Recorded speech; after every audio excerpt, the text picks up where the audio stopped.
Hello everyone, मैं विक्रम कुमार आप सभी का अपने यूट्यूब चैनल स्कॉलर्स कॉन्सेप्ट के ऊपर स्वागत करता हूं। डेवलपमेंटल बायोलॉजी यूनिट से रिलेटेड आज हमारा लेक्चर नंबर 33 है और आज का हमारा टॉपिक रहेगा लिम्ब डेवलपमेंट, जिसके रिलेटेड आज ये हमारा थर्ड लेक्चर है।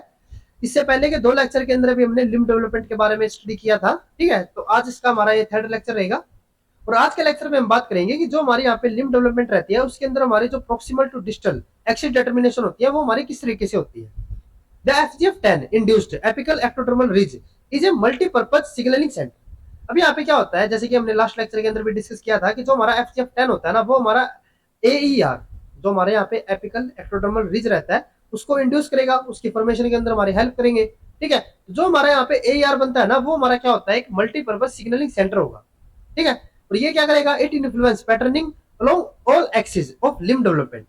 और जो हमारे यहाँ पे AER होता है ना, वो हमारी जो लिम्ब डेवलपमेंट के टाइम पे जो हमारी डिफरेंट एक्सिस होती है, ठीक है, जैसे कि हमारी प्रोक्सिमल डिस्टल एक्सिस डिटर्मिनेशन होती है, या फिर जो हमारी anterior to posterior axis determination होगी, या फिर जो हमारी dorsal to ventral axis determination होती है ना, उन सभी के अंदर जो हमारा AER होगा वो हमारा एक मेजर रोल प्ले करता है। Different functions are done by the AER which include. अब जो हमारे यहाँ पे AER होते हैं ना, उसके हमारे डिफरेंट फंक्शंस रहते हैं, जिसमें से हमारा फर्स्ट फंक्शन है maintaining the mesenchymal beneath it in plastic proliferating state that enable the linear proximal distal growth of the limb। अब जो हमारे यहाँ पे AER होता है ना, वो क्या करेगा कि उसके नीचे जो हमारे यहाँ पे मेसेंकाइमल सेल्स होंगे उनका प्लास्टिक नेचर यहाँ पे मेंटेन करके रखेगा। प्लास्टिक नेचर का मतलब है कि उनके अंदर जो प्रोलिफरेटिंग स्टेट होगी, ठीक है, जिसके अंदर वो क्या होंगे कि हमारे कंटिन्यू डिवाइड करते रहेंगे। ठीक है, तो वो स्टेट को क्या करता है, यहाँ पे मेंटेन करके रखेगा। ठीक है, जिससे कि हमारी यहाँ पे जो प्रोक्सिमल डिस्टल ग्रोथ हो रही है लिम्ब की, वो हमारी यहाँ पे मेंटेन रहती है। नेक्स्ट उसके बाद हमारे यहाँ पे सेकंड फंक्शन होता है AER का, maintaining the expression of those molecule that generate the anterior posterior thumb pinky axis. अभी यहाँ पे क्या करता है, जैसे कि हमने बताया था ना कि जो हमारा AER होता है वो हमारे प्रोक्सिमल डिस्टल एक्सिस डिटर्मिनेशन, जो हमारे यहाँ पे एंटीरियर पोस्टीरियर, या फिर जो हमारे आगे हम देखेंगे कि जो हमारा डोर्सल वेंट्रल एक्सिस डिटर्मिनेशन है, उन सभी के अंदर हमारे ये क्या करेगा, हेल्पफुल रहेगा। तो जो हमारे यहाँ पे एंटीरियर पोस्टीरियर एक्सिस डिटर्मिनेशन हो रही है, उसको जो करवा रहे हैं जो हमारे मॉलिक्यूल्स होंगे, उनकी जो एक्सप्रेशन भी करवानी है ना, वो हमारे कौन करवाता है, AER करवाएगा। ठीक है, डायरेक्टली तो नहीं, लेकिन उसके अंदर ये हमारा हेल्पफुल जरूर रहेगा। ठीक है, और लास्ट उसके बाद हमारे यहाँ पे फंक्शन आता है interacting with the protein specifying the anterior posterior and dorsal ventral axis. ठीक है, तो ये हमने अभी बताया था आपको। ठीक है, उसके बाद है the proximal distal growth and differentiation of the limb bud are done by the interaction between AER and the limb bud mesenchymal directly beneath it. अब जो हमारी यहाँ पे प्रोक्सिमल टू डिस्टल ग्रोथ रहती है लिम्ब बड की, ठीक है, उसके अंदर हमारा दो फैक्टर यहाँ पे हमारे काम आएंगे। एक तो हमारा यहाँ पे आता है AER और एक हमारे यहाँ पे आते हैं मेसेंकाइमल सेल्स। ठीक है, जो कि हमारे AER के जस्ट नीचे में मिलते हैं। और ये दोनों फैक्टरी हमारे क्या करेंगे, जो भी हमारे यहाँ पे लिम्ब बड की जो हमारी प्रोक्सिमल टू डिस्टल ग्रोथ रहेगी उसको मेंटेन करके रखेंगे। ठीक है, जैसे कि हमने यहाँ पे आपको बताया आगे, the interaction of AER and mesenchymal cells was demonstrated by the following experiment. अब जो हमारे यहाँ पे AER और मेसेंकाइमल सेल्स, जो कि हमने अभी बताया ना कि आपको जो हमारी लिम्ब बड की यहाँ पे प्रोक्सिमल टू डिस्टल ग्रोथ रहती है उसको मेंटेन करते हैं। ठीक है, तो ये किस तरीके से हमारे यहाँ पे मेंटेन करके चलते हैं उसको, उनकी इंटरेक्शन किस तरीके से हमारी यहाँ पे एक्सिस डिटर्मिनेशन के अंदर हेल्प करेगी, तो उसके रिगार्डिंग हमें यहाँ पे डिफरेंट एक्सपेरिमेंट दिए हुए हैं। तो फर्स्ट एक्सपेरिमेंट के अंदर हमने क्या किया, if the AER is removed at any time during limb development, further development of distal limb skeletal element ceases। अब यहाँ पे मैंने क्या किया कि जो हमारा AER है ना, जैसे कि आप यहाँ पे देख सकते हो, यहाँ पे हमारा क्या था, फोर लिम्ब मेसेंकाइम था, यहाँ पे हमारा AER है। ठीक है, ये हमारा रीजन AER हो गया ना। तो यहाँ पे क्या होता है कि अगर हम AER को यहाँ पे रिमूव कर देते हैं तो जो हमारी लिम्ब डेवलपमेंट होगी ना फर्दर, वो हमारी क्या हो जाएगी, स्टॉप हो जाती है। ठीक है, यानी कि अगर हम किसी भी स्टेज के अंदर, ठीक है, अगर हम लिम्ब यहाँ पे AER को रिमूव कर देते हैं तो उसके बाद हमारी यहाँ पे कोई फर्दर लिम्ब डेवलपमेंट आगे नहीं हो पाएगी, वो उसी स्टेज पे क्या हो जाएगी, हमारी सीज हो जाती है या फिर स्टॉप हो जाती है।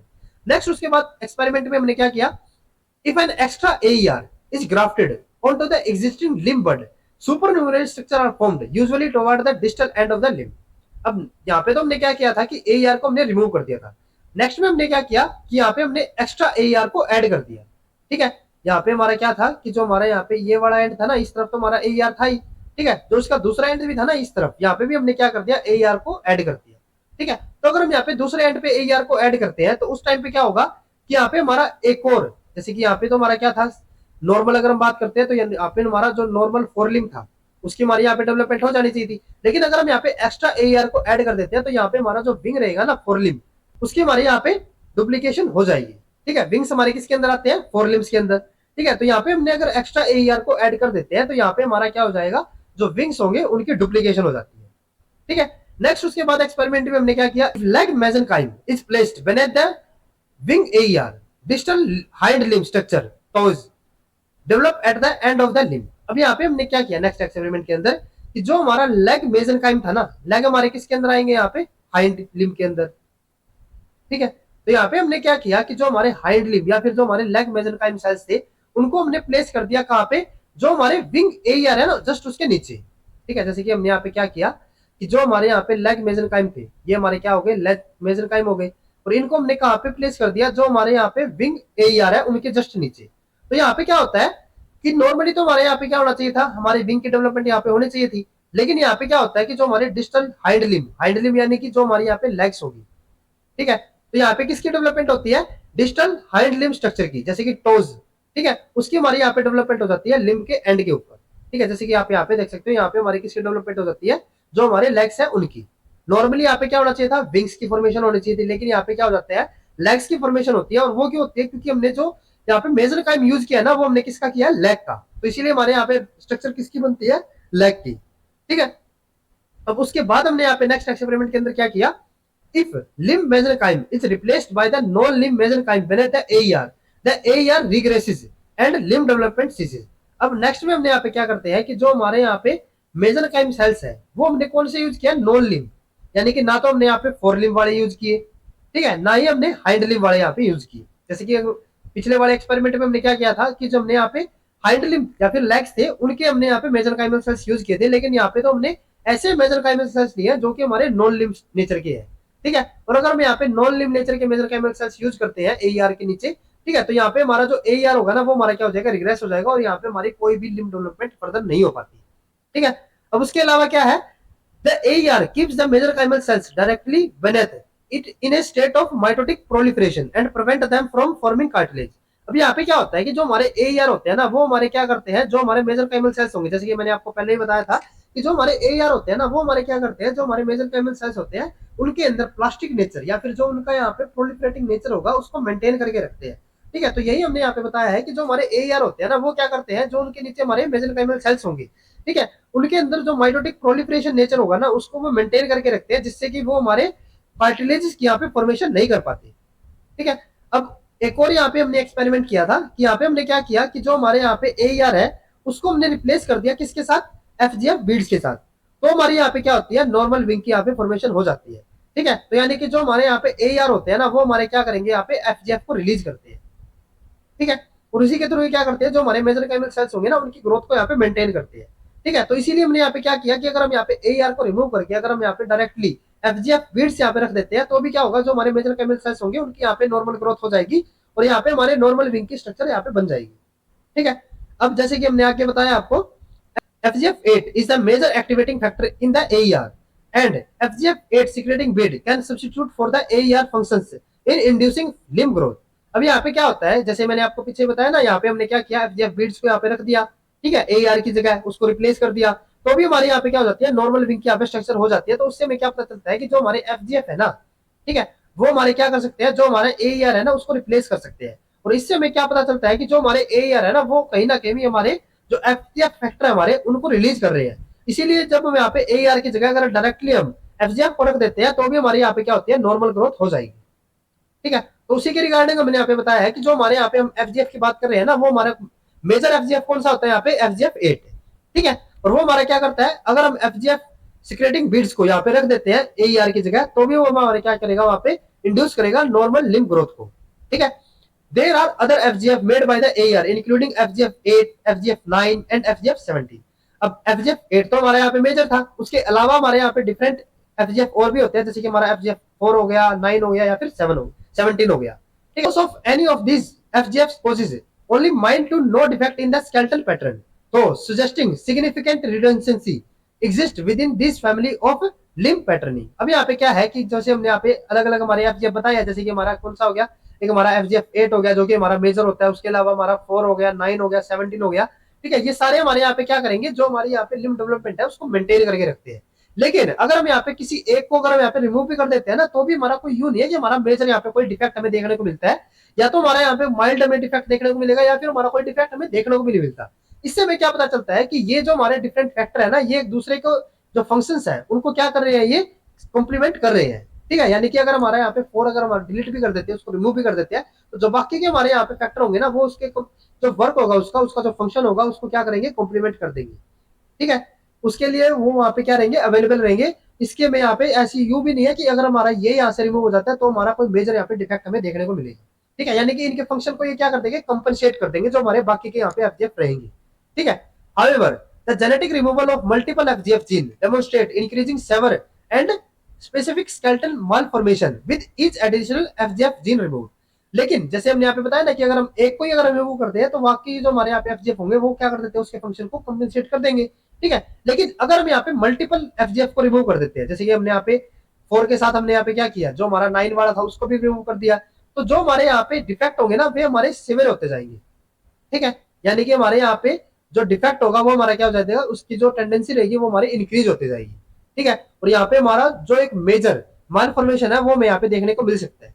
ठीक है, जैसे जैसे हम यहाँ पे डिफरेंट फैक्टर को और भी रिमूव करते जाएंगे, जैसे कि हमने यहाँ पे 17 को भी अगर रिमूव कर देते हैं तो जो हमारा डिफेक्ट होगा ना वो हमारा और भी ज्यादा सिवियर होता जाएगा वहां पे। ठीक है, it's support the idea that AR driven FGF exhibit some control over the patterning. और इससे हमें क्या पता चलता है कि जो हमारे यहाँ पे एआर से हमारे जो एफजीएफ रिलीज हुए ना वे हमारे क्या करेंगे, यहाँ पे जो पैटर्निंग होगी, ठीक है, जो हमारे प्रोक्सिमल टू डिस्टल यहाँ पे पैटर्निंग होती है उसके अंदर हमारे एक मेजर रोल ये प्ले करते हैं।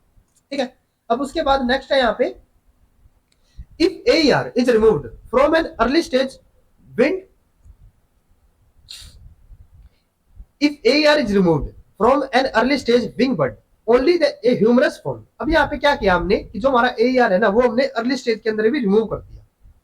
ठीक है, जैसे कि जो हमारे AER है ना, अब यहाँ पे हमारी जो विंग बड था, ठीक है, जो हमारे 4 लिम्ब है ना, विंग हमारे किसके अंदर आ रहे हैं, 4 लिम्ब के अंदर, तो जो हमारे 4 लिम्ब या फिर जो हमारे विंग बड है ना उसके अर्ली स्टेज के अंदर हमने क्या कर दिया, यहाँ पे AER को रिमूव कर दिया। तो उस टाइम पे हमारे यहाँ पे क्या बनते हैं, सिर्फ सिर्फ हमारे यहाँ पे ह्यूमरस की फॉर्मेशन होगी। और ह्यूमरस हमारे किसके अंदर आते थे, स्टाइलोपोड के अंदर। हमने बताया था ना जो हमारे यहाँ पे लिम्ब हमारी जो स्ट्रक्चर थी उस टाइम पे भी हमने आपको बताया था कि ये जो हमारे डिफरेंट स्ट्रक्चर होते हैं ना उनको आपको याद में रखना है, जो हमारी यहाँ पे डिफरेंट बोन्स होती थी। ठीक है, तो जो हमारे ह्यूमरस होते हैं ना वो हमारे किसके अंदर आते थे, स्टाइलोपोड के अंदर। तो अगर हम यहाँ पे अर्ली स्टेज के अंदर ही अगर हम AR को रिमूव कर रहे हैं तो उस टाइम पे जो हमारे यहाँ पे ह्यूमरस होगा सिर्फ उसी की वहां पे हमारी फॉर्मेशन होगी, जो कि बाकी हमारे जाइगोपोड या फिर ऑटोपोड है उनकी हमारी वहां पे फॉर्मेशन नहीं हो पाती। ठीक है, उसके बाद है moreover if the AR is removed slightly later humerus radius and ulna form. अब नेक्स्ट में हमने यहाँ पे क्या किया कि जो हमारा AR है ना वो हमने कुछ टाइम के बाद यहाँ पे रिमूव किया, जैसे कि यहाँ पे तो हमने अर्ली स्टेज के अंदर रिमूव कर दिया था, लेकिन नेक्स्ट में हमने यहाँ पे क्या किया कि हमने AR को कुछ लेटर स्टेज के बाद हमने यहाँ पे रिमूव किया। तो उस टाइम पे क्या होता है कि हमारे यहाँ पे ह्यूमरस रेडियस और अल्ला की यहाँ पे फॉर्मेशन हो जाती है। इसका मतलब क्या होगा कि हमारे यहाँ पे स्टाइलोपोड और जाइगोपोड दोनों की हमारी यहाँ पे फॉर्मेशन हो जाएगी। Control of proximal distal specification of limb is correlated with the age of the progress zone mesenchyme. तो इससे हमें क्या पता चलता है, जैसे कि हमने क्या किया कि हमने जब अर्ली स्टेज के अंदर जो हमारा AR है अगर हम उसको रिमूव कर देते हैं तो वहां पे हमारा सिर्फ जो स्टाइलोपोड है उसकी हमारी फॉर्मेशन हो रही है, और अगर हम लेटर स्टेज के अंदर अगर यहाँ पे हम इसको रिमूव कर रहे हैं तो वहां पे हमारा स्टाइलोपोड के साथ हमारे जाइगोपोड की यहाँ पे फॉर्मेशन हो रही है। तो उससे हमें क्या पता चलता है कि जो हमारे AR यानी कि जो हमारे यहाँ पे प्रोग्रेस जोन के जो मेसनकाइमल सेल्स होंगे उनकी एज का जो हमारे यहाँ पे पैटर्निंग हो रही है उसके ऊपर हमारा मेजर इफेक्ट पड़ता है। ठीक है, जैसे कि यहाँ पे हमने एक्सपेरिमेंट फर्दर किया है कि क्या किया, an extra set of ulna and radius formed when an early wing bud progress zone was transplanted to a late wing bud that had already formed ulna and radius। अब यहाँ पे हमने क्या किया कि जो हमारे यहाँ पे अर्ली स्टेज के, जैसे कि आप यहाँ पे देख सकते हो, यहाँ पे हमने क्या किया, जो हमारे यंग प्रोग्रेस जोन थे, ठीक है, उनको हमने यहाँ पे कहाँ पे ड्राफ्ट कर दिया, जो हमारे लिम्ब बड है ना उनके ऊपर। और लिम्ब बड भी कैसे, जो हमारे ओल्ड वाले हैं। ठीक है, तो यहाँ पे क्या होता है कि हमारे यहाँ पे जो रेडियस अल्लाह उनकी हमारी जो फॉर्मेशन है उनकी हमारी डुप्लीकेशन यहाँ पे हो जाती है। ठीक है, यानी कि हमारे यहाँ पे एक ये बन गई और एक हमारे यहाँ पे ये बन जाती है। तो यहाँ पे हमारा ह्यूमरस भी बन रहा है डुप्लीकेशन, और जो हमारे यहाँ पे यानी कि जो हमारे स्टाइलोपोड है जाइगोपोड है, फिर से हमारा यहाँ पे स्टाइलोपोड और जाइगोपोड है, यानी कि इनकी हमारे यहाँ पे क्या हो जाती है, डुप्लीकेशन हो जाती है। और ये हमारी कब पॉसिबल होती है, जब हम यहाँ पे जो ओल्ड लिम्ब बड है उसको यहाँ पे हम यूज कर रहे हैं। ठीक है, सेकंड एक्सपेरिमेंट में हमने यहाँ पे क्या किया, जो हमारे यहाँ पे ओल्ड प्रोग्रेस जोन है उसको हमने ग्राफ्ट कर दिया किसके ऊपर, यंग लिम्ब बड के ऊपर। जैसे कि हमने यहाँ पे बताया है lack of intermediate structure is seen when a late wing bud, यानी कि हमारा जो विंग बड है ना या फिर जो हमारा यहाँ पे प्रोग्रेस जोन है वो हमारा कौन सा है, ओल्ड वाला यानी कि लेट वाला। ठीक है, was transplanted to a early wing bud, यानी कि उसी को हमने कहाँ पे कर दिया, जो हमारा अर्ली विंग या फिर जो हमारा यंग लिम्ब बड है उसके ऊपर।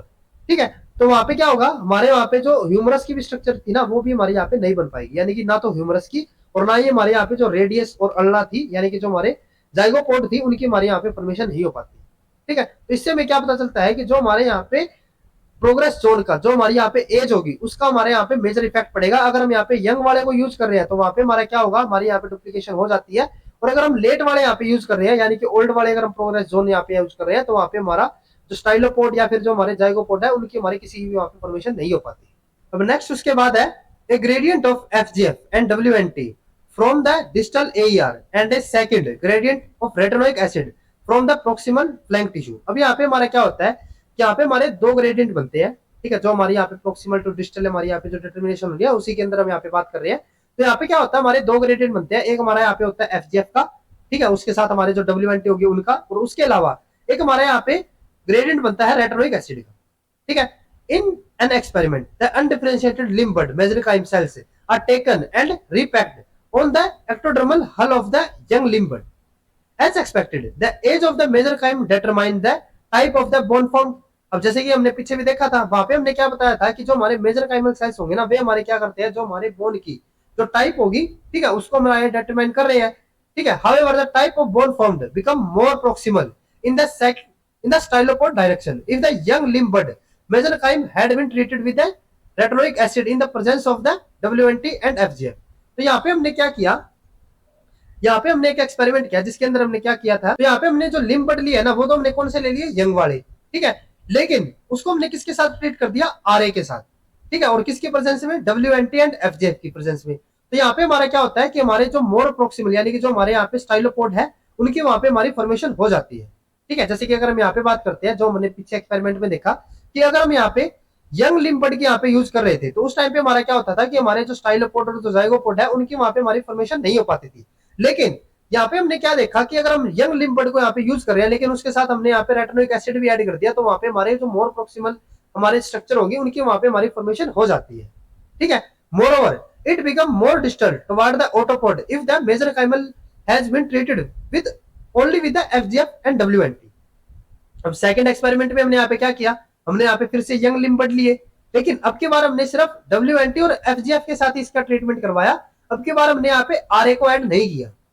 ठीक है, और अगर हम RA को ऐड यहाँ पे नहीं कर रहे हैं, तो उससे हमें क्या पता चलता है कि यहाँ पे हमारी जो स्ट्रक्चर फॉर्मेशन हो रही है ना, वो हमारी मोर डिस्टल वाली हो रही है, यानी कि ऑटोपोड की यहाँ पे फॉर्मेशन हो रही है। तो इससे हमें क्या पता चलता है कि जो हमारे रेटिनोइक एसिड है ना, वो हमारे किसके अंदर हेल्प करेंगे, जो हमारी यहाँ पे प्रोक्सिलाइजेशन होगी। ठीक है, यानी कि जो हमारे प्रोक्सिमल वाले जो स्ट्रक्चर होगी ना, उनकी वहां पे फॉर्मेशन के अंदर हमारा कौन हेल्प कर दिया, रेटिनोइक एसिड। जैसे कि हमारे यहाँ पे जो स्टाइलोपोड होगा ना, उसकी फॉर्मेशन के अंदर। ठीक है, और जो हमारे यहाँ पे FGF या फिर जो हमारे WNT है, ये हमारे किसके अंदर हेल्प करेंगे, जो हमारे डिस्टल वाले स्ट्रक्चर है, जैसे कि हमारे यहाँ पे जो ऑटोपोड स्ट्रक्चर है ना, उसकी फॉर्मेशन के अंदर। ठीक है, तो इस तरीके से हमारे यहाँ पे दो ग्रेडियंट बनते हैं। जो हमारे यहाँ पे ब्लू कलर से हमने शो किया है, वो हमारा किसके लिए, रेटिनोइक एसिड के लिए, और ये हमारा किसके लिए हो जाता है, जो हमारे यहाँ पे FGF और जो हमारे WNT है। ठीक है, तो यहाँ पे आप देख सकते हो कि जब हमारे यहाँ पे RA की कंसेंट्रेशन यानी कि रेटिनोइक एसिड की कंसेंट्रेशन हमारे यहाँ पे ज्यादा थी, तो उस टाइम पे तो हमारे यहाँ पे क्या होगा, स्टाइलोपोड की यहाँ पे फॉर्मेशन हो जाएगी। और वो किसके थ्रू होती है, मेज के एक्सप्रेशन, ये हमारा जो जीन है ना मेज, ठीक है, इसके एक्सप्रेशन के थ्रू। अब जब हमारे यहाँ पे RA और FGF या फिर WNT, इनकी कंसेंट्रेशन हमारे यहाँ पे क्या हो जाती है, मिनिमम हो जाती है दोनों की, तो वहां पे हमारा क्या होगा, ज़िगोपोड की फॉर्मेशन हो जाएगी। ठीक है, और वो किसके थ्रू होती है, HOX11 जीन के थ्रू। अब उसके बाद क्या किया हमने, यहाँ पे हमारा जो RA की कंसेंट्रेशन थी, वो तो हमारे यहाँ पे बिल्कुल कम हो गई, लेकिन जो हमारे यहाँ पे FGF और WNT की कंसेंट्रेशन थी, वो हमारी बिल्कुल हाई थी, तो वहां पे हमारा ऑटोपोड की फॉर्मेशन होगी, और वो किसके थ्रू होती है, HOX13 के थ्रू। ठीक है, हमने होक्स जीन के बारे में पढ़ा था ना, जो हमारा HOX13 है, वो हमारा किसके अंदर होता था, ज़िगोपोड के अंदर, और जो हमारा 13 वाला होता था, वो हमारा ऑटोपोड के अंदर। ठीक है, तो जो हमारे यहाँ पे WNT और FGF होते हैं, वो हमारा HOX3 की 13 की यहाँ पे एक्सप्रेशन करवा के वहां पे हमारा ऑटोपोड की फॉर्मेशन करवा देते हैं, और जो हमारा RA होता है, वो हमारा क्या करवाएगा, मेज के थ्रू हमारे स्टाइलोपोड की यहाँ पे फॉर्मेशन करवा देते हैं। ठीक है, जैसे कि आगे हमने बताया, if the action of the FGF were inhibited the bone become more proximal. जैसे कि हमने बताया ना कि जो हमारा FGF होता है, वो हमारा क्या करेगा, डिस्टल एंड यानी कि जो हमारे यहाँ पे ऑटोपोड है, उसकी फॉर्मेशन के अंदर हमारा हेल्प करेगा। ठीक है, तो अगर हम यहाँ पे FGF की फंक्शन को ही अगर हम यहाँ पे इनहिबिट कर देते हैं, तो जो हमारे यहाँ पे डिस्टल स्ट्रक्चर है, उसकी हमारे वहाँ पे फॉर्मेशन नहीं हो पाएगी, और जो हमारे यहाँ पे लिम्ब बड बनेगा, वो हमारे यहाँ पे जो हमारी लिम्ब स्ट्रक्चर यहाँ पे बनेगा, वो हमारा कैसा होगा, मोर प्रोक्सिमल, यानी कि वहां पे हमें कौन सी स्ट्रक्चर देखने को मिलेगी, स्टाइलोपोड वाली। ठीक है, सिमिलरली अगर हम यहाँ पे RA के फंक्शन या फिर उसकी सिंथेसिस को अगर हम यहाँ पे इनहिबिट कर देते हैं, तो वहां पे हमारी जो बोन होगी, वो हमारी कैसी होगी, मोर डिस्टल, यानी कि अगर हम यहाँ पे RA के फंक्शन को यहाँ पे क्या कर देते हैं, इनहिबिट कर देते हैं, तो यहाँ पे क्योंकि हमारा आरए तो है नहीं, तो यहाँ पे हमारा किसकी स्ट्रक्चर की फॉर्मेशन होगी, जो हमारे प्रोक्सिमल स्ट्रक्चर यानी कि ऑटोपोड की यहाँ पे फॉर्मेशन हो जाएगी। It has been found that the balance between the proximalizing of the bone by RA from the flank and the distalizing of the bone by the FGF and the WNT of the ER. तो इससे हमें क्या पता चलता है कि हमारे यहाँ पे क्या होगा कि हमारे यहाँ पे एक बैलेंस बनता है आरए और एफजीएफ का, जिससे हमारी जो यहाँ पे बोन फॉर्मेशन हो रही है ना, ठीक है, उसके अंदर हमारे जो प्रोक्सिमल टू डिस्टल यहाँ पे जो स्ट्रक्चर की फॉर्मेशन होती है वो हमारी यहाँ पे मेंटेन रहती है। ठीक है, और यहाँ पे आपको ये पॉइंट याद में रखना है कि जो हमारे रेटिनोइक एसिड या फिर जो हमारे एफजीएफ है वो किस तरीके से हमारे यहाँ पे प्रोक्सिमलाइजेशन या फिर डिस्टलाइजेशन के अंदर हमारे यहाँ पे हेल्प करेंगे। ठीक है, अब उसके बाद हम यहाँ पे बात करते हैं कि जो हमारे लिम्ब डेवलपमेंट होती है उसके अंदर हमारी जो यहाँ पे एंटीरियर टू पोस्टीरियर एक्सिस की डिटर्मिनेशन होगी वो किस तरीके से होती है। The anterior posterior axis is specified by a small block of mesodermal tissues near the posterior junction of the young limb bud and the body bone, and this region of mesoderm has been called as the zone of polarizing activity or ZPA। अब यहाँ पे जो हमारी anterior to posterior axis की specification होती है वो हमारी किसकी वजह से होती है, by a small block of mesodermal tissue near the posterior junction. जो हमारा पोस्टीरियर जंक्शन होगा उसके अंदर हमारे यहाँ पे जो मेसोडर्मल टिश्यू होंगे, ठीक है, जो हमारे यंग लिम्ब बड के जो हमारे मेसोडर्मल टिश्यू होंगे, ठीक है, और बॉडी वॉल, उनके बीच का जो हमारे यहाँ पे रीजन रहता है जिसको हम जोन ऑफ पोलैरिटी एक्टिविटी बोलेंगे, ठीक है, जोन ऑफ पोलराइजिंग एक्टिविटी, वो हमारा क्या करेगा यहाँ पे जो anterior to posterior axis determination होगी लिम्ब डेवलपमेंट की उसके अंदर हमारी हेल्प करेगा। ठीक है, जैसे कि आप यहाँ पे देख सकते हो, यहाँ पे हमारा क्या होता है, ये हमारा जेडपी होगा, ठीक है, ये हमारा नॉर्मल जेडपी है, यानी कि जो हमारे यहाँ पे आप देख सकते हो ये पोस्टीरियर एंड है ना जो हमारा, ठीक है, जो हमारा जेडपी होगा वो हमारा किसके अंदर हेल्प कर रहा है, anterior to posterior axis determination के अंदर। और जो यहाँ पे हमारा पोस्टीरियर एंड होगा ना, ठीक है, पोस्टीरियर जो पोल होगा उस तरफ हमें क्या मिलेगा, जेडपी मिलेगा, यानी कि जहां पे ये एब्सेंट होगा वो हमारा कौन सा हो जाएगा, एंटीरियर एंड। ठीक है, जब ये हमारा जेडपी प्रेजेंट है, ठीक है, तो वो हमारा क्या हो गया, पोस्टीरियर, और जब ये हमारा एब्सेंट होगा, ठीक है, तो वो हमारा कौन सा हो जाएगा यहाँ पे, एंटीरियर है। ठीक है, तो अब यहाँ पे क्या है, सोनिक हेजहोग, SHH, ठीक है, ये हमारा क्या है, sonic hedgehog, A vertebrate homologue of Drosophila hedgehog gene was expressed specifically in the ZPA। अब जो हमारे यहाँ पे ये ZPA है ना, जोन ऑफ पोलराइजिंग एक्टिविटी, उसके अंदर हमारा एक यहाँ पे जीन होता है सोनिक हेजहोग, ठीक है, जो कि हमारे ड्रोसोफिला के अंदर जो हमारे हेजहोग जीन पढ़े थे ना, उन्हीं का हमारा क्या है, एक होमोलॉग होता है। ठीक है, तो जो हमारे यहाँ पे ZPA होते हैं ना, ठीक है, उनके अंदर हमारा सोनिक हेजहोग एक्सप्रेस होता है। ठीक है, और यही हमारा क्या करेगा, जो anterior to posterior axis determination है उसकी हमारी हेल्प करेगा। ठीक है, normally ZPA is found in the posterior side of the limb bud, but if a ZPA is grafted to the anterior limb bud mesoderm, duplicated digit emerges as a mirror image of the normal digit। अभी यहाँ पे हमने जैसे बताया ना कि जो हमारा यहाँ पे पोस्टीरियर पोल होता है वहां पे हमारा ZPA मिलेगा नॉर्मल कंडीशन के अंदर, लेकिन इसको हमने क्या किया, ट्रांसप्लांट कर दिया किस एंड के अंदर, जो हमारा एंटीरियर पोल है वहां पे। ठीक है, जो हमारे एंटीरियर मेसोडर्मल सेल्स है वहां पे हमने इसको यहाँ पे ग्राफ्ट कर दिया, फिर ट्रांसप्लांट किया। तो जब हम इसको यहाँ पे ट्रांसप्लांट कर देते हैं, ठीक है, तो इसका खुद का तो यहाँ पे नॉर्मल जो पोस्टीरियर साइड है वहां पे इसको नॉर्मल ZPA तो होगा इसका, ठीक है, और जो यहाँ पे हमारा एंटीरियर पोल होगा ना वहां पे भी हमने एक ZPA को ट्रांसप्लांट कर दिया। तो उससे क्या होता है, यहाँ पे हमारा डुप्लीकेशन हमें डिजिट्स की देखने को मिलेगी। ठीक है, जैसे कि ये हमारा कौन सा होगा, पोस्टीरियर, ठीक है, ये हमारा एंड यहाँ पे खत्म कौन सा हो रहा था, एंटीरियर, लेकिन यहाँ पे क्या होता है, क्योंकि हमने जो हमारा एंटीरियर एंड है ना वहां पे भी हमने क्या कर दिया, ZPA को इंजेक्ट कर दिया, तो जो इसका हमारा सबसे ऊपर वाला जो एंड होगा ना वो हमारा कौन सा हो जाता है यहाँ पे, पोस्टीरियर, और फिर से इसकी एक्सिस हमारे यहाँ पे क्या हो जाती है, एंटीरियर। ठीक है, अब जैसे कि आप यहाँ पे देख सकते हो, यहाँ पे हमने क्या बताया, duplicated digits emerges as a mirror image of the normal digit, ये हमारी क्या हो जाती है, इसकी एक तरीके से मिरर इमेज हो जाती है। ठीक है, similarly when SHH is ectopically produced on the anterior margin of the limb bud of a chick embryo by grafting recombinant cells expressing SHH, the resulting limb exhibit a mirror image duplication. और similarly अगर हम यहाँ पे क्या कर रहे हैं, पहले तो हमने यहाँ पे क्या किया था, सिर्फ हमने ZPA को यहाँ पे इंजेक्ट कर दिया था। नेक्स्ट एक्सपेरिमेंट के अंदर हम क्या करते हैं कि जो हमारे यहाँ पे पोस्टीरियर पोल है ना वहां पे तो हमारा ZPA है, ठीक है, लेकिन जो हमारे यहाँ पे एंटीरियर पोल है ना वहां पे हमने क्या इंजेक्ट कर दिया, SHH। ठीक है, तो वहां पे भी हम क्या देखते हैं, जैसे हमारा यहाँ पे रिजल्ट आया था ना जब हमने जो ZPA था उसको एंटीरियर पोल पे लेके गए थे, तो जो हमारा यहाँ पे मिरर इमेज बन रही थी डिजिट्स की, सिमिलर हमारी यहाँ पे भी वही इमेज बनेगी जब हमने यहाँ पे SHH को एंटीरियर पोल के अंदर इंजेक्ट किया। ठीक है, तो इससे हमें क्या पता चलता है कि जो हमारा ZPA है ना वो हमारा क्या रिलीज कर रहा है यहाँ पे, या फिर किस प्रोटीन की यहाँ पे रिलीज कर रहा है, सोनिक हेजहोग की, और यही हमारा क्या करेगा, जो एंटीरियर पोस्टीरियर एक्सिस डिटर्मिनेशन है वो हमारी यहाँ पे डिफाइन करेगा।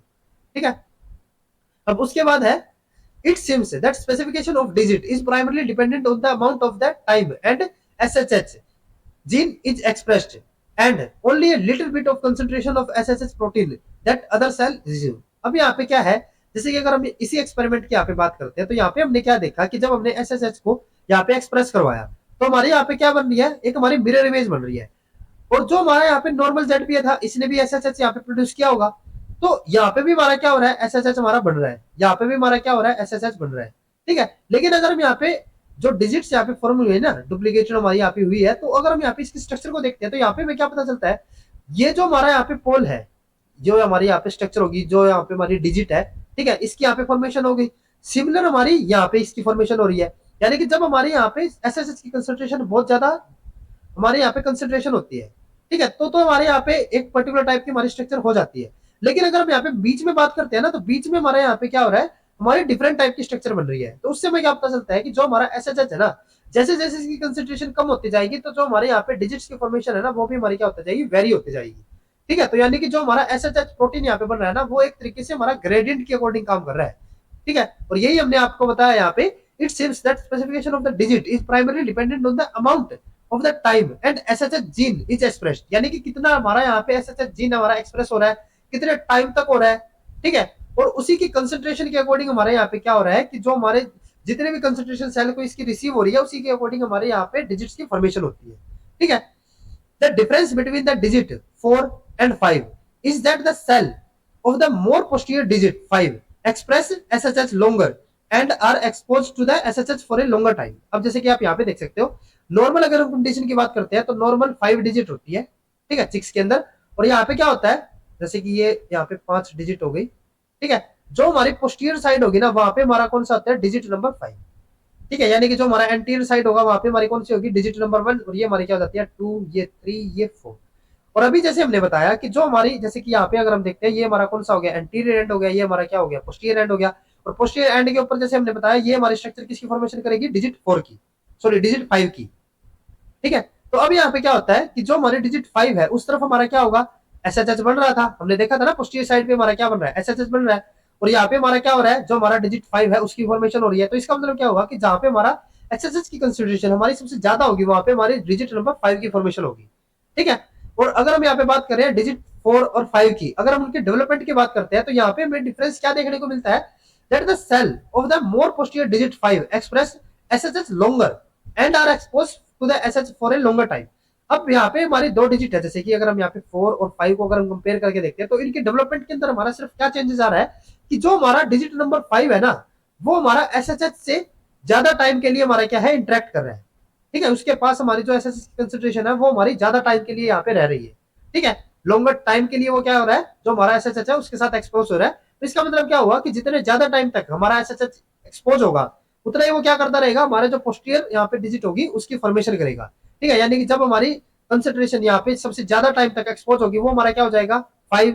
जब थोड़ी सी कम होगी तो क्या हो जाएगा, वो 4। ठीक है, जैसे आपने बताया है, digit 3 is made of the some cells that secreted SHH for a shorter period than that those of digit 4 and they also depend on the SHH diffusion from the ZPA। अब जैसे कि आप यहाँ पे देख सकते हैं, यहाँ पे हमने बताया ना कि जो हमारा डिजिट 3 है, ठीक है, और अगर हम उसको डिजिट 4 के साथ कंपेयर कर रहे हैं तो क्या हो रहा है कि जो हमारा डिजिट 3 है ना, वो हमारा सीक्रेट कर रहा है SHH को फॉर ए शॉर्टर पीरियड। ठीक है, और यही हमने बताया है कि जैसे जैसे हमारा यहाँ पे एक्सपोजर का पीरियड हमारा कम होता जाएगा, तो वहां पे हमारा एंटीरियर की हमारे जो हमारे डिजिट की आइडेंटिटी है वो हमारी चेंज होती रहेगी। ठीक है, digit 2 is dependent entirely on the SHH diffusion for its specification and digit 1 is specified independently of the SHH। अब यहाँ पे क्या होता है कि जो यहाँ पे हमारी डिजिट हमने बताई है, ठीक है, जैसे कि हम यहाँ पे स्ट्रक्चर को दोबारा से लेके चलते हैं। हमने यहाँ पे क्या बताया कि हमारे यहाँ पे जो डिजिट बनती है, जो हमारे एंटीरियर एंड होगा वो हमारे कौन सा होगा, जैसे कि ये हमारे यहाँ पे डिजिट है, ये हमारा एंटीरियर एंड हो गया, ये हमारा पोस्टीरियर एंड हो गया। यहाँ पे हमारा 1 2 3 4 5, यहाँ पे हमारा क्या होगा, ZPA रीजन होगा। तो ये हमारा क्या करेगा, SHH को रिलीज करेगा। ठीक है, अब ZPA हमारा मेजर सोर्स है, यहाँ के जो सेल्स होंगे ना वे भी हमारे SHH को रिलीज करते हैं, 3 वाला भी हमारा यहाँ पे रिलीज करेगा। ठीक है, लेकिन यहाँ पे क्या होता है कि जो हमारा ZPA है ना, वो तो हमारा यहाँ पे मेजर सोर्स है SHH का। ठीक है, तो यहाँ पे क्या होगा कि ZPA ने, जैसे कि अगर हम यहाँ पे पोस्टीरियर एंड के ऊपर हमारा ZPA भी लेके चलते हैं, ठीक है, तो यहाँ पे क्या होगा कि इसने खुद ने भी SHH अपने प्रोड्यूस किया है, ZPA ने भी यहाँ पे प्रोड्यूस किया है। तो ये क्या होंगे, अगर हम यहाँ पे रीजन 5 यानी कि जो हमारा डिजिट 5 यहाँ पे बनेगा, ठीक है, अगर हम उसकी बात करते हैं तो इसके पास खुद का भी एसएचएच हो गया और जेडपीए ने भी यहाँ पे एसएचएच को प्रोड्यूस किया। ठीक है, तो यहाँ पे क्या होता है कि जो हमारा ये जेडपीए ना, हमने बताया ना कि ये हमारा मेजर सोर्स होता है एसएचएच का, तो ये क्या करता है हमारा, ये हमारा डिफ्यूज होगा। ठीक है, और जिसके कॉन्टेक्ट में सबसे ज्यादा होगा, यानी कि 5 वाला जो रीजन है उसी के कॉन्टेक्ट में सबसे ज्यादा होगा। ठीक है, तो ये हमारा क्या कर देगा, डिजिट 5 के अंदर हमारा चेंज हो जाएगा, उसके अंदर हमारी इसकी डेवलपमेंट हो जाती है।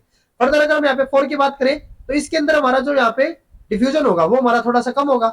ठीक है, तो इसीलिए हमारा किसके अंदर हो गया, 4 वाले के अंदर। ये भी हमारा कुछ एसएचएच की प्रोड्यूशन यहाँ पे कर रहा है, कुछ प्रोडक्शन यहाँ पे करेगा। ठीक है, लेकिन बहुत ही कम अमाउंट में। देन उसके बाद अगर हम यहाँ पे थर्ड वाले की बात करें तो ये हमारा 4 के कंपेयर में और भी कम एसएचएच बढ़ाएगा। और जो अगर हम डिफ्यूजन की बात करें जेडपीए से, ठीक है, तो वहां पे भी जो उसका डिफ्यूजन होगा वो हमारा और भी कम होगा 4 के कंपेयर में। फर्दर अगर हम यहाँ पे बात करते हैं सेकंड वाले के लिए, तो सेकंड यहाँ पे अपना खुद का कोई भी एसएचएच नहीं बना रहा, क्योंकि हमारे यहाँ पे जेडपीए सेल्स हमारे पहुंचेंगे ही नहीं यहाँ तक। ठीक है, जो हमारा जेडपीए का रीजन था ना वो हमारा थर्ड तक ही था। तो यहाँ पे क्या होता है कि हमारे यहाँ पे खुद तो ये एसएचएच बना भी नहीं रहा। ठीक है, तो ये जो हमारी इसकी सेकंड डिजिट की स्पेसिफिकेशन जो रहती है वो हमारी किसके ऊपर डिपेंड रहती है, जो हमारे यहाँ पे जेडपीए से जो हमारा एसएचएच डिफ्यूज होके आया है। ठीक है, तो ये हमारा किसके अंदर कन्वर्ट हो जाता है, डिजिट 2 के अंदर। और अगर हम यहाँ पे बात करें 1 वाले के लिए, तो ये अपना खुद का तो एसएचएच वैसे भी नहीं बना रहा था, क्योंकि 2 वाला ही नहीं बना रहा, तो ये तो हमारा कहां से बनाएगा। ठीक है, और अगर हम डिफ्यूजन की बात करें तो इसके पास हमारा एसएचएच पहुंच भी नहीं पाता। ठीक है, तो यानी कि जो हमारा डिजिट 1 है ना उसके पास हमारा एसएचएच पहुंचेगा भी नहीं, ना तो इसके पास पहुंच रहा और ना ये खुद बना रहा। और ये हमारा किसके अंदर कन्वर्ट हो जाता है, डिजिट 1 के अंदर। यानी कि जो हमारा डिजिट 1 की जो हमारी यहाँ पे स्पेसिफिकेशन होगी वो हमारी क्या होती है, एसएचएच से इंडिपेंडेंट। यानी कि ये अपनी स्पेसिफिकेशन के लिए एसएचएच के ऊपर डिपेंड नहीं होता। अगर हम एसएचएच को यहाँ पे रिमूव कर देते हैं तो वहां पे हमारे सिर्फ किस डिजिट की फॉर्मेशन होगी, हमारे जो है डिजिट 1 की। ठीक है, thick mutant that lack the SHH expression in the limb, the only digit that form is the digit 1। ठीक है, जैसे हमने यहाँ पे बताया ना कि अगर हम यहाँ पे एसएचएच को रिमूव कर देते हैं, ठीक है, उसकी म्यूटेशन कर देते हैं, तो जो हमारा यहाँ पे डिजिट था, कौन सा डिजिट ऐसा था जो कि हमारा एसएचएच से इंडिपेंडेंट था, सिर्फ डिजिट 1। तो यहाँ पे हमारी सिर्फ किस डिजिट की फॉर्मेशन होगी, डिजिट 1 की। अब उसके बाद है digit 1 is specified by the HOXD13 in the absence of HOXD12. First expression of HOXD12 throughout the digital primordia leads to the transformation of the digit 1 into the more posterior digit. अब जो हमारा यहाँ पे digit 1 है, अगर हम उसकी specification की बात करते हैं तो वो हमारे किस जीन के थ्रू होता है, HOXD13। ठीक है, और हमारा यहाँ पे HOXD12 जो होना चाहिए ना वो हमारा क्या होना चाहिए, लो होना चाहिए, बिल्कुल कम होना चाहिए। ठीक है, या फिर वो हमारा एब्सेंट होना चाहिए। वहां पे हमारा क्या होगा, जब हमारा यहाँ पे HOXD13 की हमारी कंसंट्रेशन ज्यादा है और HOXD12 की हमारी यहाँ पे कम है, तो उस टाइम पे हमारा यहाँ पे क्या होता है, जो हमारा डिजिट 1 है उसकी हमारी यहाँ पे फॉर्मेशन हो पाएगी। ठीक है, डिजिट 1। और अगर हम किसी कंडीशन के अंदर अगर हम HOXD12 को यहाँ पे उसकी कंसंट्रेशन को इंक्रीज कर रहे हैं तो वो हमारा क्या करेगा, जो हमारे यहाँ पे पोस्टीरियर वाले जो हमारे डिजिट्स होंगे, ठीक है, यानी कि डिजिट जो नंबर जो हमारे 5, 4, 3 है, उनकी हमारे यहाँ पे फॉर्मेशन हो जाएगी डिजिट 1 की जगह। तो इसका मतलब क्या हुआ कि जो हमारे यहाँ पे HOXD12 है वो हमारे किन की फॉर्मेशन करेंगे, पोस्टीरियर डिजिट की। और जो हमारा यहाँ पे HOXD13 होगा वो हमारा किसकी फॉर्मेशन करता है, जो हमारे यहाँ पे एंटीरियर डिजिट यानी कि डिजिट नंबर 1 की। ठीक है, अब जैसे कि आप इस डायग्राम के अंदर भी देख सकते हो, यहाँ पे हमारा क्या होता है कि जो हमारे डिजिट 4 और 5 है ना, वहां पे हमारा क्या होगा, एसएस टाइम ऑफ एक्सप्रेशन, वहां पे हमारी ज्यादा एक्सप्रेशन होगी। ठीक है, उसके बाद अगर हम 3 की बात करें तो यहाँ पे हमारी कंसिडरेशन कम होती जाएगी, 2 के अंदर और भी कम होगी, और 1 के अंदर तो हमारे यहाँ पे एसएचएच हमारा मिलेगा भी नहीं। तो ये हमारा क्या होता है, एसएचएच इंडिपेंडेंट। और ये पॉइंट आपको याद में रखना है, कई बार हमारा पूछा जाता है कि हमारा कौन सा ऐसा डिजिट है जहां पे हमारी एसएचएच की कंसिडरेशन हमारी बिल्कुल कम हो, या फिर एसएचएच हमारा इंडिपेंडेंट हमारा कौन सा डिजिट रहता है, वो हमारा होता है डिजिट नंबर 1। ठीक है, अब उसके बाद एक हमारे यहाँ पे आता है इंटर डिजिट का हमारा कॉन्सेप्ट आएगा। ठीक है, इंटर डिजिट जैसे कि आप नाम से ही समझ सकते हो, इंटर डिजिट का मतलब क्या हुआ कि जो हमारे दो डिजिट के बीच का जो हमारा स्पेस होता है ना उसको हम क्या बोलते हैं, इंटर डिजिट। ठीक है, आईडी। ठीक है, तो इसी के लिए यहाँ पे हम बात करते हैं regulation of digit identity by BMP concentration in the inter digital space interior to the digit and by the GLI three. अब यहाँ पे क्या होता है कि जो हमारे पर्टिकुलर डिजिट की आइडेंटिटी है ना वो हमारी किससे मेंटेन होती है, बीएमपी कंसंट्रेशन। ठीक है, और बीएमपी कंसंट्रेशन कहाँ पे, जो हमारा इंटर डिजिटल स्पेस होगा, जो हमारा इनके बीच का स्पेस होता है ना वहां पे हमें क्या मिलता है, बीएमपी मिलेगा। और बीएमपी की कंसंट्रेशन के अकॉर्डिंग हमारी यहाँ पे क्या होती है, जो भी हमारे यहाँ पे डिजिट की आइडेंटिटी होगी, यानी कि जो हमारा पर्टिकुलर डिजिट की फॉर्मेशन होगी वो हमारे किसके ऊपर डिपेंड करेगी, बीएमपी कंसंट्रेशन। और वो हमारे कहाँ पे मिलती है, जो हमारे इंटर डिजिटल स्पेस होगा। ठीक है, और उसके अलावा यहाँ पे क्या होते हैं, जीएलआई 3 होते हैं जो कि हमारे डिजिट आइडेंटिटी के अंदर हमारी हेल्प करेंगे। ठीक है, अब जो ये हमारी डिजिट आइडेंटिटी है ना, यही हमारी क्या होती है, जो हम एंटीरियर टू पोस्टीरियर एक्सिस की बात कर रहे थे ना, वही हमारे ये क्या होते हैं, जो हमारी डिजिट्स की आइडेंटिटी है ना वही हमारी ये रहेगी। ठीक है। तो यानी कि अगर हम यहाँ पे डिजिट की आइडेंटिटी की बात करें तो हम किसकी बात कर रहे हैं, anterior to posterior axis determination की। ठीक है। Removal of interdigital region 2 between digit primordia 2 P2 and P3 causes digit 2 to change to that structure of digit 1। अब यहाँ पे हम क्या किया कि जो हमारा यहाँ पे इंटरडिजिटल स्पेस था, इंटरडिजिटल रीजन 2, ठीक है, यानी कि जो हमारा यहाँ पे इंटरडिजिटल रीजन 2 जो कि हमारा किसके बीच में है, 2 और 3 के बीच में, जो हमारा यहाँ पे 2 और 3 के बीच का जो हमारा स्पेस था ना, इसको हमने क्या कर दिया, रिमूव कर दिया।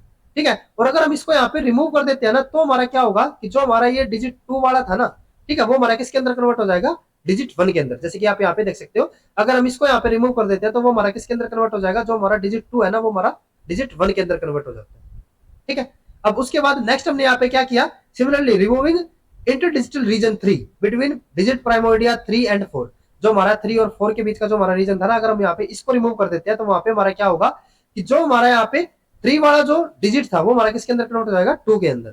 ठीक है। यानी कि इसका मतलब क्या होता है कि अगर हम यहाँ पे 2 और 3 के बीच के स्पेस को हटा रहे हैं, ठीक है, जो हमारा प्राइमो 2 और 3 के डिजिट को अगर हम यहाँ पे इनका बीच का जो हमारा इंटरडिजिटल स्पेस है उसको अगर हम यहाँ पे रिमूव कर देते हैं, उसके बीच में हमें क्या मिलता था, जो हमारा इंटरडिजिटल स्पेस है ना, वहीं पे हमारा बीएमपी होता है और वही हमारा क्या कर रहा है, डिजिट की आइडेंटिटी को यहाँ पे कंट्रोल कर रहा है। तो अगर हम यहाँ पे 2 और 3 के बीच के इंटरडिजिटल स्पेस को यहाँ पे रिमूव कर देते हैं तो वहां पे हमारा क्या होगा, हमारा जो डिजिट 2 होगा वो हमारा किसके अंदर कन्वर्ट हो जाएगा, 1 के अंदर। और अगर हम 3 और 4 के अंदर का जो हमारा इंटरडिजिटल स्पेस था, अगर हम उसको रिमूव कर देते हैं तो वहां पे क्या होगा कि जो हमारा डिजिट 3 है वो हमारा कन्वर्ट हो जाएगा डिजिट 2 के अंदर। ठीक है। अब उसके बाद है the same transformation can be obtained by adding beads containing BMP inhibitor noggin to the interdigital region। अब यहाँ पे हमने क्या किया कि हमने BM जो हमारा ये इंटरडिजिटल स्पेस था ना, वहां पे हमने BMP इनिबिटर को इंट्रोड्यूस कर दिया और वो हमारे कौन से है, नोगिन। ठीक है। जैसे कि हमने पहले ही पढ़ा था ना, नोगिन हमारा क्या होता था, जो हमारा BMP इनिबिटर होते थे। ठीक है। जैसे कि हमने ऑर्गेनाइजर पढ़ा था, ऑर्गेनाइजर हमारा क्या करता था, नोगिन रिलीज करता था और वो हमारा क्या करते थे, बीएमपी को इनिबिट करते थे। ठीक है। तो अगर हम यहाँ पे जो हमारा इंटरडिजिटल स्पेस है ना, अगर हम उनके बीच में यहाँ पे नोगिन को इंट्रोड्यूस कर देते हैं तो वो हमारा क्या करेगा, बीएमपी को इनिबिट करेगा। और अगर हमारे बीएमपी यहाँ पे इनिबिट हो रहे हैं या फिर रिमूवल हो रहे हैं तो वहां पे हमारे क्या होते हैं, जो हमारे डिजिट है उनकी आइडेंटिटी हमारी चेंज हो जाती है। जैसे कि अगर हम यहाँ पे बात करते हैं, when a noggin containing beads is placed in the interdigital region 2, जो हमारा यहाँ पे इंटरडिजिटल रीजन 2 है ना, अगर हम उसके बीच में यहाँ पे क्या कर देते हैं, जैसे कि आप यहाँ पे देख सकते हो, यहाँ पे हमने क्या किया, इंटरडिजिटल रीजन 2 और 3 के बीच का जो हमारा यहाँ पे स्पेस था, ठीक है, उनके बीच में हमने यहाँ पे क्या कर दिया, यहाँ पे हमने रख दी नोगिन। ठीक है। यहाँ पे हमने नोगिन को इंजेक्ट किया तो यहाँ पे क्या होगा, सिमिलरली जैसे हमने यहाँ पे 2 और 3 के रीजन को यहाँ पे रिमूव किया था ना, तो वही हमारे यहाँ पे फिनोटाइप हमें देखने को मिलेगा, जो हमारा डिजिट 2 होगा वो हमारा कन्वर्ट हो जाएगा डिजिट 1 के अंदर। ठीक है। सिमिलरली यहाँ पे हमने क्या किया, जो हमारा इंटरडिजिटल रीजन 3 और 4 डिजिट के बीच में था, वहां पे अगर हम यहाँ पे जो हमारा नोगिन है उसको इंजेक्ट कर देते हैं तो वहां पे क्या होगा कि जो हमारा डिजिट 3 है वो हमारा कन्वर्ट हो जाएगा डिजिट 2 के अंदर। ठीक है। तो इस तरीके के हमारे यहाँ पे हमें चेंजेस देखने को मिलते हैं। तो इससे में क्या पता चलता है कि जो हमारा इंटरडिजिटल स्पेस है, ठीक है, वहां पे हमें क्या मिलता है, बीएमपी मिलेगा और बीएमपी हमारा क्या करेगा, जो हमारे डिजिट की आइडेंटिटी है उसके अंदर हमारी स्पेसिफिकेशन हमारा इंट्रोड्यूस करता है। ठीक है। और उसकी जगह पे अगर हम यहाँ पे बीएमपी को रिमूव कर रहे हैं या फिर हमारे जो नोगिन है जो कि हमारा बीएमपी इनिबिटर है, अगर हम उसको यहाँ पे इंट्रोड्यूस कर देते हैं तो वहां पे भी क्या होगा कि जो हमारे डिजिट की आइडेंटिटी है वो हमारी यहाँ पे चेंज हो जाती है। ठीक है। तो आज के लेक्चर में बस इतना ही। नेक्स्ट लेक्चर में जो हमारा लिम्ब डेवलपमेंट है उसका हमारा कुछ ही कॉन्सेप्ट यहाँ पे बचता है, वो हम नेक्स्ट लेक्चर के अंदर यहाँ पे डिस्कस करेंगे। तो अगर आपको ये वीडियो हमारी यूजफुल लगी हो तो please like and share this video, और डेवलपमेंटल बायोलॉजी से इसी तरीके के कॉन्सेप्ट्स करने के लिए please subscribe to our YouTube channel Scholars Concepts. Thank you.